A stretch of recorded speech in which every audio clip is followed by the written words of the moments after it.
we've got our following here. It's not new wave and it's not punk. It's just people that like our band, our rock band, you know.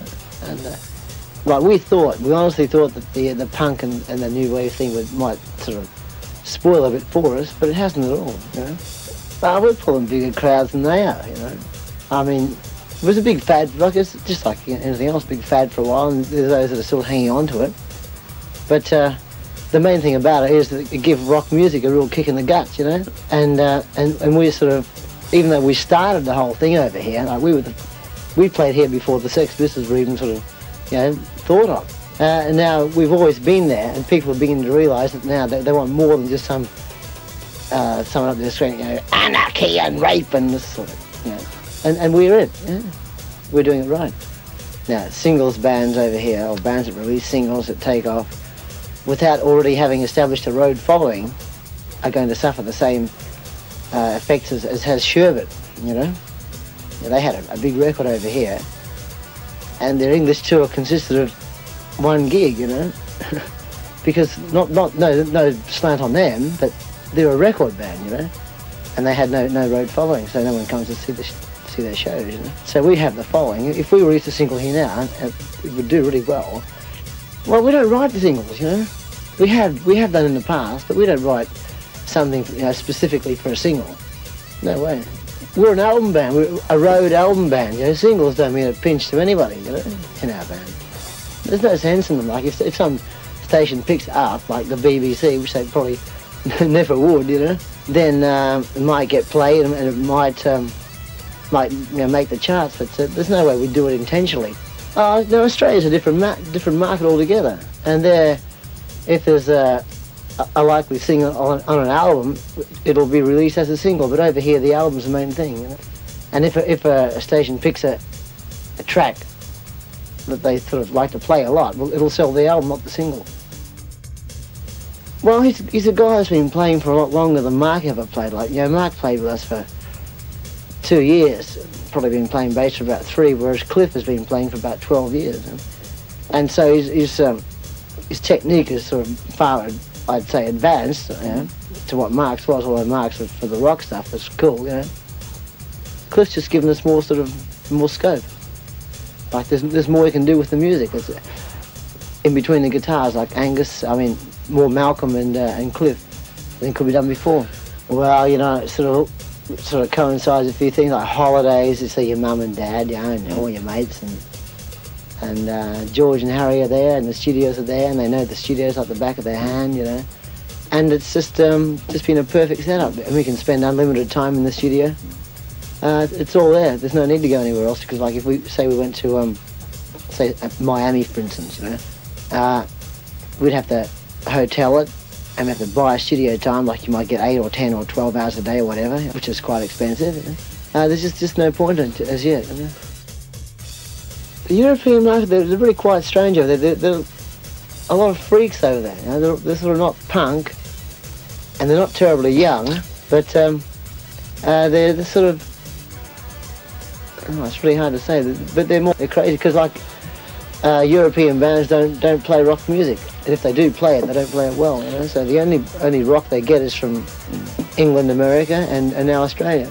There's no need to change. I mean, we're what we are, and we ain't going to change for nobody. So it's just, but it doesn't, like, you could put them all in one room and you couldn't tell one from the next. Like, it's the same the world over, you know? Well, it took so long to get the show together. It was a really good day because the bar was open the whole time. Well, we're doing an English tour at the moment. The last gig is about 3 days at Great Yarmouth. I suppose you've all heard of Great Yarmouth. Just finished the European tour and spent 7 weeks in America. So we really are, you know, getting around. There's nothing to do with us at all. It's just our success is due to the taste of the public. Yeah, we worked $80 a night for a while, but Angus sort of, you know, got his shorts rolled up a bit and sort of work out, you know. George Young, yeah. He just said, you know, there's a big break in there. Can you play bagpipes? Why he thought of bagpipes, I'll never know, you know. And I sort of played a bit of recorder before in Fraternity and other bands, you know. Sort of knew how to blow and finger, you know, so I just... What else can you say? So I, you know, played them. Huh? Well, you know, the tracks we've done for the last album, we're going to clean a few of them up, just sort of make them help, because we've had a tape and we've listened to the tape on and off over the last 5 months, and we sussed out a few things as to and how to sort of make the songs better. And any new ideas we get as well, we'll put them down. Yeah, we dig this. We've been working non-stop since the band started. 8 months before I joined the band. And you just got to have a break. And so the main thing about being back there last time was to actually write the songs, record them, break in the new bass player to the way of the band. That's why we only played 1 or 2 gigs back there, both at the Bondi Lifesaver. Just got to have a break occasionally. We recorded an album last time we were back there. As yet, it's not finished. We've got a few things, we've thought about it and changed a few things. There's a live album probably coming out soon. It's taken from concerts in Glasgow, My Music Bowl. There was one recorded in Fort Lauderdale in Florida. But there's about 4 in all, and that might be sort of put into a live album, the best of the 4 concerts. I like the Americans are mad. Anything new, they really go crazy for it. And although like only the rich people over there can afford to send their kids to schools where they have uniforms, like the novelty of it was just overwhelmed them, and the energy the band puts out, they couldn't believe it. Oh yeah, excellent. Yeah, did a few blow-offs here and there. It's good. Yeah, many good reviews. Yeah. I don't think I read one bad one actually. It's just that I see over there, they're pretty laid back, and the band comes along that rocks its ass off, man, and you're right in there, and they just love you. Couldn't stop. Yeah, I saw them in London last year. Yeah, quite spectacular.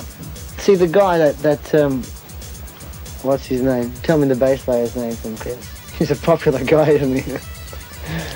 He came along to our show or one of our shows in the Whiskey in Hollywood to see us play, and he come up to us and said, look, I dig your band, and we're touring in December, and we'd like you to tour with us. And they played with 80,000 people, so the show should be quite amazing. Well, we haven't written. While we're touring, you're sort of compiling all your ideas and things you rip off from here and there around the countryside, And I've got pages of stuff, and out of it might come 3 or 4 good ideas for songs. No, we did about 10 last time back in Australia.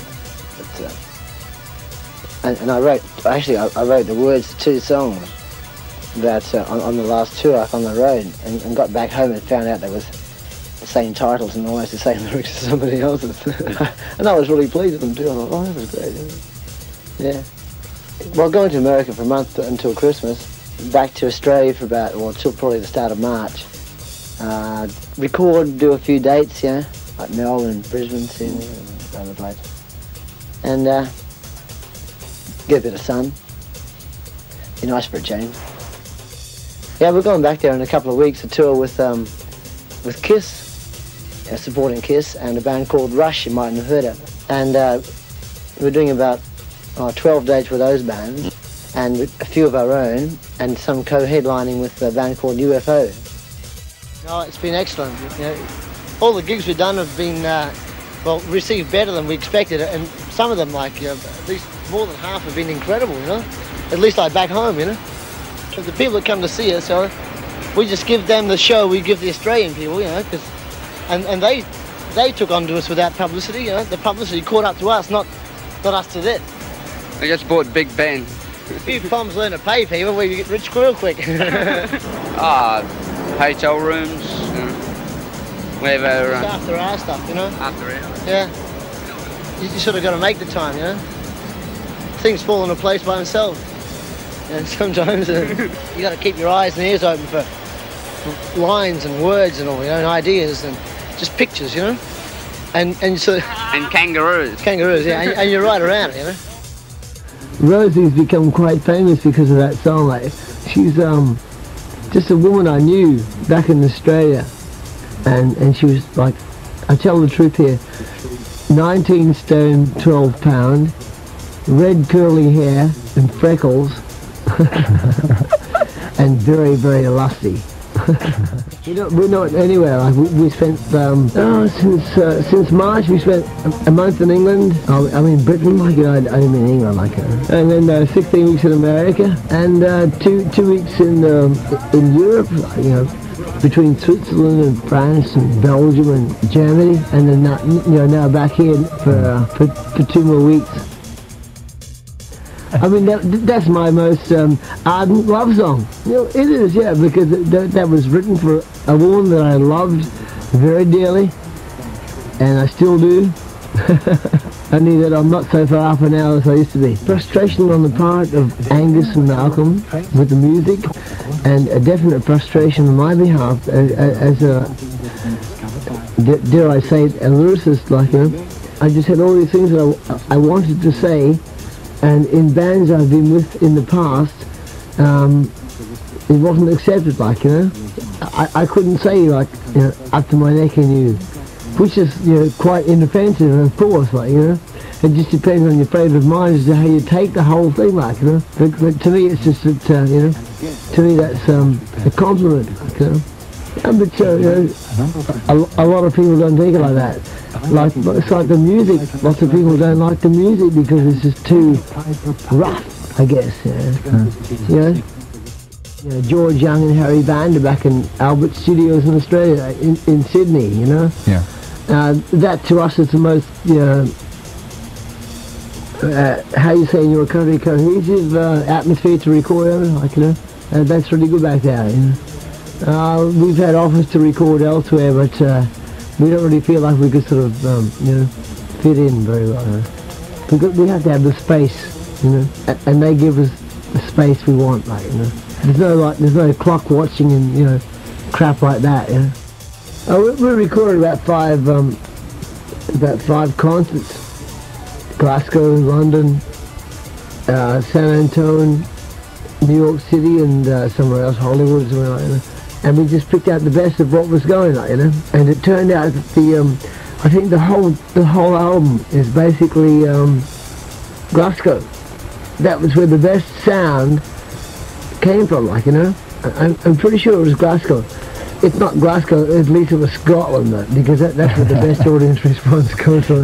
But I'm just saying that that's where it came from, like, it was just, I'm pretty sure the whole thing was Glasgow.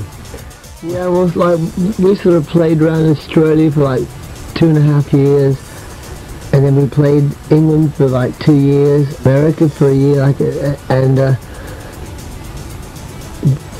the live album sort of culminates that whole spectrum of like 4 years of time, like, you know.